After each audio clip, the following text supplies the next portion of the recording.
नमस्कार, स्वागत है आपका कुचर बुक यूट्यूब चैनल में। आज हम वीडियो और एग्ज़ाम से रिलेटेड एक और प्रैक्टिस सेट के साथ यहाँ पर उपस्थित हैं। इस प्रैक्टिस सेट में हिंदी परिज्ञान एवं लेखन योग्यता से संबंधित 50 अति महत्वपूर्ण प्रश्नों को संकलित किया गया है, जो आपकी परीक्षा की दृष्टि से बहुत ही ज़्यादा महत्वपूर्ण है। ये श्रृंखला का चौथा वीडियो है। अगर इसके पहले के आपने वीडियोज़ नहीं देखे हैं तो आप चैनल पर जा के उन्हें ज़रूर देख सकते हैं। अदर सब्जेक्ट्स के भी प्रैक्टिस सेट हमारे चैनल पे कराए जा रहे हैं, तो उनको भी आप ज़रूर अटेंड कर लें और अपनी तैयारी मजबूत करें। तो देखते हैं आज के हिंदी के क्वेश्चंस। हमारा पहला क्वेश्चन है, यहाँ पे एक गद्यांश दिया हुआ है, तो इस गद्यांश को पढ़कर आपको नीचे दिए गए प्रश्नों के सही उत्तर चुनने हैं। तो गद्यांश दिया है, आपके प्रियजनों से रहित राज्य किस काम का? प्यारी मनुष्य जाति का सुख ही जगत के मंगल का मूल साधन है। बिना उसके सुख के अन्य सारे उपाय निष्फल हैं। धन की पूजा से ऐश्वर्य, तेज, बल और पराक्रम नहीं प्राप्त होते हैं। चैतन्य आत्मा की पूजा से ही ये पदार्थ प्राप्त होते हैं। चैतन्य पूजा से ही मनुष्य का कल्याण हो सकता है। समाज का पालन करने वाली दूध की धारा जब मनुष्य प्रेममय हृदय, निष्कपट मन और मित्रतापूर्ण नेत्रों से निकलकर बहती है, तब वही जगत में सुख के खेतों को हरा भरा और प्रफुल्लित करती है और वही उनमें फल भी लगाती है। तो ये था हमारा पैराग्राफ। तो इससे क्वेश्चंस देखते हैं नीचे। किससे रहित राज्य किस काम का? तो ऑप्शंस दिए हैं, भद्रजनों से, श्रेष्ठजनों से, प्रियजनों से या शिक्षित जनों से। राइट आंसर हमारा हो जाएगा ऑप्शन सी यानी प्रियजनों से। अगला प्रश्न है, जगत का अर्थ है समाज, संसार, देश या प्रदेश। तो राइट आंसर हो जाएगा ऑप्शन बी यानी संसार। निष्फल का आशय है अधूरा, फलदायी, सार्थक या व्यर्थ। राइट आंसर हमारा है ऑप्शन डी यानी व्यर्थ। अगला प्रश्न है, सुख के खेत को हरा भरा और प्रफुल्लित करने का अर्थ है जीवन को सुखमय बनाना, जीवन को दुखमय बनाना, खेतों की सिंचाई करना या जीवन को संकट में डालना। तो सही उत्तर इसका हो जाएगा ऑप्शन ए यानी जीवन को सुखमय बनाना। सुख के खेतों को हरा भरा और प्रफुल्लित करने का मतलब होता है। तो यानी हमारा राइट आंसर है ऑप्शन ए। अगला प्रश्न देखते हैं, निम्न में दीर्घ स्वर है ई, बड़ी ई, ए या ए। तो हमारा सही उत्तर हो जाएगा ऑप्शन बी यानी ई। निम्न में अंतस्थ व्यंजन कौन सा है? ग, ज, व या सा। तो हमारा सही उत्तर हो जाएगा ऑप्शन सी यानी वा, यानी या, रा, ला और वा, ये जो चार वर्ण होते हैं ये अंतस्थ व्यंजन कहलाते हैं। यानी सही उत्तर हमारा है ऑप्शन सी। अगला प्रश्न है, निम्न में अल्पप्राण व्यंजन कौन सा है? ख, ग, घा या ठ।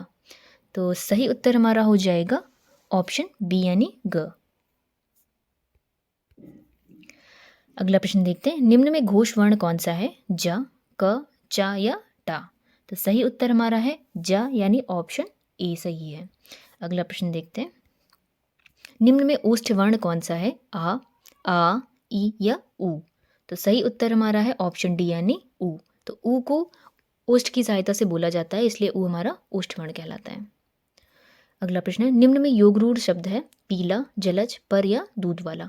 तो सही उत्तर हो जाएगा जलज यानी ऑप्शन बी हमारा एकदम सही है। अगला प्रश्न देखते हैं, महोत्सव का संधि विच्छेद होगा महा प्लस उत्सव, मही प्लस उत्सव, महा प्लस उत्सव या मही प्लस उत्सव।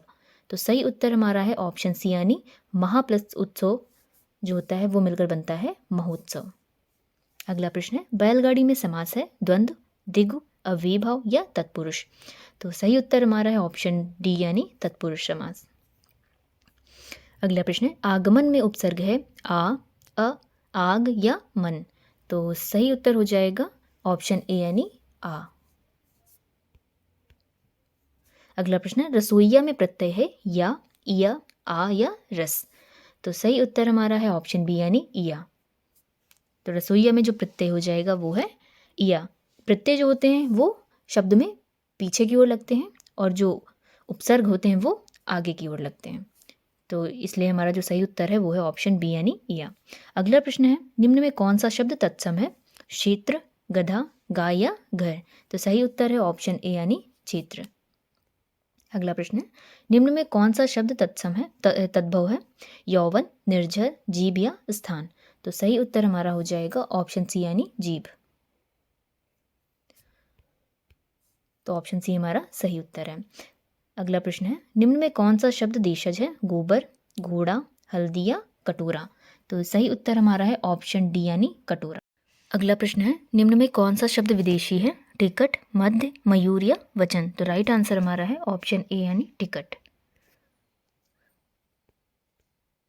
अगला प्रश्न, निम्न में संज्ञा शब्द है हरा, पतला, सभा या गहरा। तो राइट आंसर हमारा है ऑप्शन सी यानी सभा। अगला प्रश्न, निम्न में सर्वनाम शब्द है नींद, रोग, सफाई या कौन। तो राइट आंसर हमारा है ऑप्शन डी यानी कौन। अगला प्रश्न है, निम्न में विशेषण शब्द है लड़कपन, कठोरता, घबराहट या उचित। तो इसमें से राइट आंसर हमारा हो जाएगा ऑप्शन बी यानी उचित। इसके अलावा जो तीनों शब्द दिए हुए हैं ये संज्ञा शब्द हैं। अगला प्रश्न है, निम्न में प्रेरणार्थक क्रिया है उठना, चमकना, गिराना या देना। तो राइट आंसर हो जाएगा ऑप्शन सी यानी गिराना। अगला प्रश्न है, निम्न में अव्यय है उत्तर, जापान, ठीक या कृष्णा। राइट आंसर हमारा है ऑप्शन बी यानी ठीक। अगला प्रश्न है, पक्षी का पर्यायवाची है भूधर, मीन, वृंद या विहग। तो राइट आंसर हमारा है विहग यानी ऑप्शन डी करेक्ट है। अगला प्रश्न है, जटिल का विलोम होगा सरल, कठिन, कुटिल या टेढ़ा। तो राइट आंसर हमारा है ऑप्शन ए यानी सरल। अगला प्रश्न है, जो देने योग्य है के लिए एक शब्द है गेय, पेय, देय या दान। तो राइट आंसर है देय यानी ऑप्शन बी सही है। अगला प्रश्न है, दिन दीन शब्द युग्म का सही अर्थ है दिवस या गरीब, गरीब और दिवस, सुबह और गरीब या दोपहर और गरीब। तो राइट आंसर हो जाएगा दिवस और गरीब, यानी दिन मतलब होता है दिवस और दीन मतलब होता है गरीब। राइट आंसर है ऑप्शन ए। अगला प्रश्न है, निम्न में कौन सा शब्द अनेकार्थक है साहस, पुस्तक, अंबर या बालक। तो राइट आंसर है अंबर, यानी अंबर के एक से अधिक अर्थ होते हैं। अगला प्रश्न है, निम्न में वर्तनी की दृष्टि से शुद्ध शब्द है पूज्य, परीक्षण, प्राण या परीक्षा। तो राइट आंसर हो जाएगा ऑप्शन डी यानी परीक्षा। अगला प्रश्न, निम्न में वर्तनी की दृष्टि से अशुद्ध शब्द है प्रादेशिक, माधुर्य, व्याप्त या प्रमाणिक। तो राइट आंसर है ऑप्शन डी यानी प्रमाणिक नहीं प्रामाणिक होता है।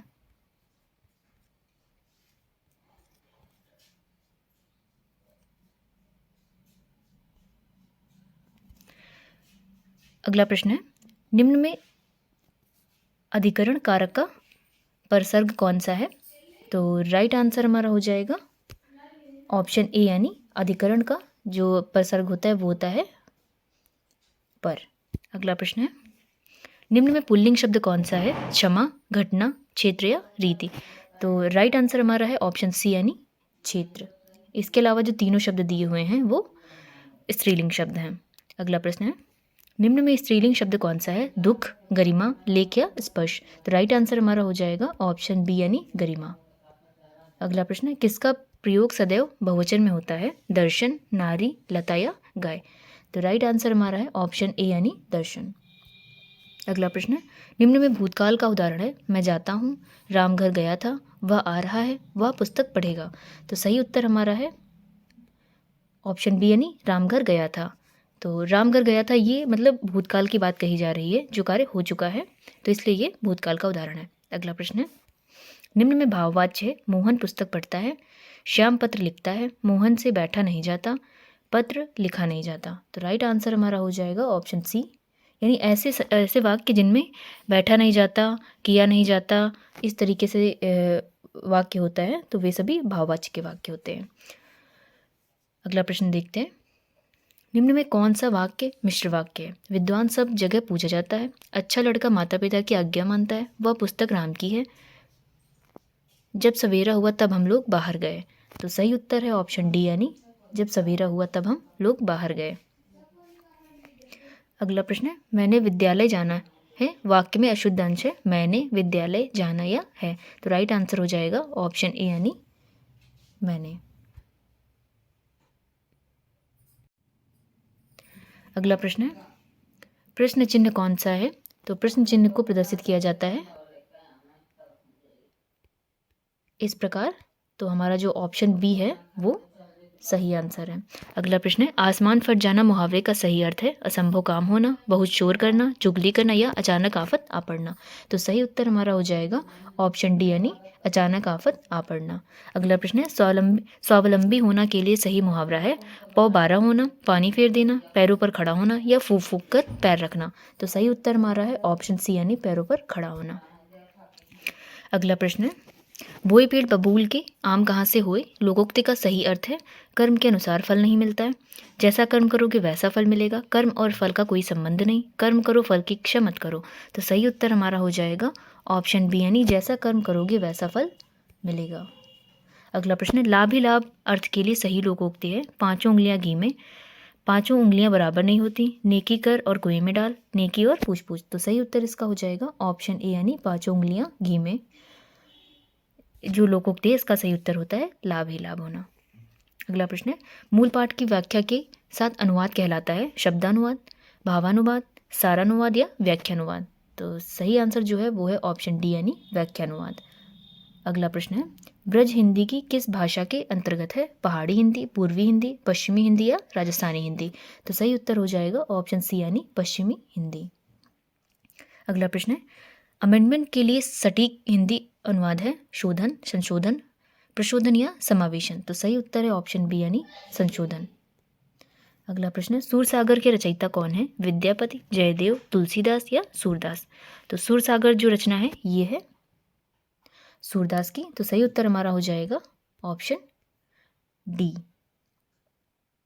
अगला प्रश्न है, उसने कहा था।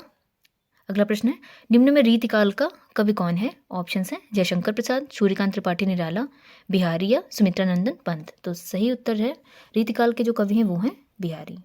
अगला प्रश्न है, उसने कहा था कहानी के लेखक हैं किशोरीलाल गोस्वामी, चंद्रधर शर्मा गुलेरी या प्रेमचंद या भगवान दास। तो सही उत्तर हमारा हो जाएगा ऑप्शन बी, यानी चंद्रधर शर्मा गुलेरी। अगला प्रश्न है, उर्वशी किसका काव्य है, जयशंकर प्रसाद, मैथिली शरण गुप्त, रामधारी सिंह दिनकर या महादेवी वर्मा। तो उर्वशी जो महाकाव्य है ये है रामधारी सिंह दिनकर का। तो राइट आंसर हमारा हो जाएगा ऑप्शन सी। तो ये थे हिंदी के आज के इंपॉर्टेंट क्वेश्चंस। ये वीडियो अगर आपको पसंद आई हो तो इसे लाइक शेयर ज़रूर कर दें और ऐसी इन्फॉर्मेशनल वीडियोज़ के लिए हमारे चैनल पर बने रहें। जल्द मिलते हैं नेक्स्ट वीडियो में, तब तक के लिए थैंक यू।